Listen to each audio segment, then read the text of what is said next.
हर हर महादेव सभी को। जय श्री हरि विष्णु। इस साल सावन पुत्रदा एकादशी व्रत 16 अगस्त दिन शुक्रवार सावन मास के शुक्ल पक्ष की एकादशी तिथि को सावन पुत्रदा एकादशी का व्रत रखते हैं। जो व्यक्ति संतान सुख से वंचित हैं, जिसे विवाह में काफ़ी समय बाद भी कोई संतान नहीं हुई है, उसे सावन पुत्रदा एकादशी का व्रत करना चाहिए।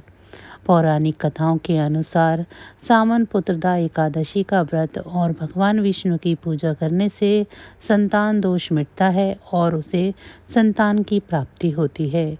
पूजा के समय पुत्रदा एकादशी की व्रत कथा ज़रूर पढ़नी चाहिए। चलिए जानते हैं सावन पुत्रदा एकादशी की व्रत कथा के बारे में। एक बार राजा युधिष्ठिर ने भगवान श्री कृष्ण से सावन शुक्ल एकादशी व्रत की महिमा के बारे में बताने को कहा। इस पर भगवान श्री कृष्ण ने कहा, इसे सावन पुत्रदा एकादशी के नाम से जानते हैं। जो लोग इस व्रत की कथा को सुनते हैं या पढ़ते हैं, उनको वाजपेयी यज्ञ के समान पुण्य फल प्राप्त होता है। सावन पुत्रदा एकादशी की व्रत कथा कुछ इस प्रकार से है। एक समय में महिष्मती नगर पर राजा महीजीत का शासन था। राजा महीजीत ने कई वर्षों तक शासन किया। उसे कोई पुत्र नहीं था। पुत्र न होने के दुख से राजपाट में उसका मन नहीं लगता था। वह कहता था कि जिसका पुत्र नहीं होता है, उसके लिए धरती और स्वर्ग दोनों ही कष्ट प्रदान करने वाले होते हैं। उसे सुख नहीं मिलता है। राजा महीजीत ने पुत्र प्राप्ति के लिए काफ़ी उपाय किए, लेकिन उसकी इच्छा पूरी नहीं हुई।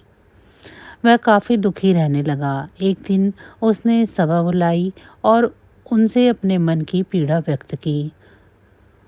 उनसे कहा कि हमेशा दूसरों की सेवा की, दान पुण्य का कार्य भी बढ़ चढ़ कर किया, लोगों के सुख में कोई कमी नहीं आने दी।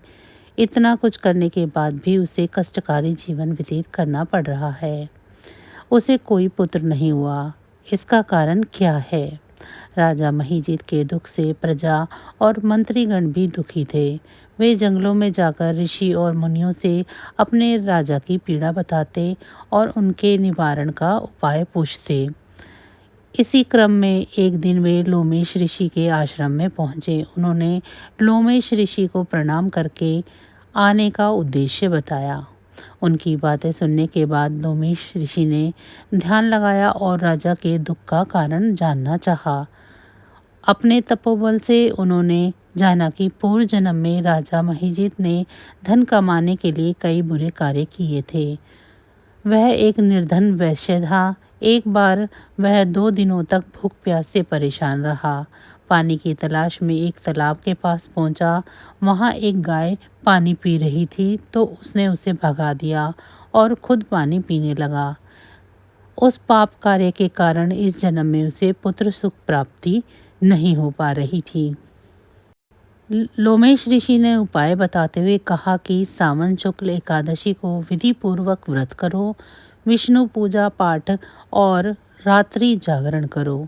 इस व्रत को करने से राजा महीजीत पाप मुक्त हो जाएंगे और उनको पुत्र की प्राप्ति होगी। सावन शुक्ल एकादशी आने पर मंत्रीगण और प्रजा ने विधि पूर्वक व्रत रखा, विष्णु पूजा की और रात्रि में जागरण किया।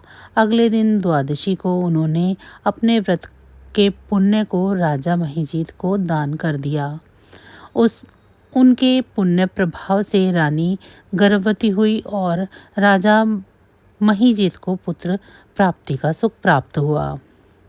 जो भी इस व्रत को विधि विधान से करता है, उसके सभी पाप मिट जाते हैं, मोक्ष की प्राप्ति होती है और संतानहीन लोगों को संतान सुख मिलता है।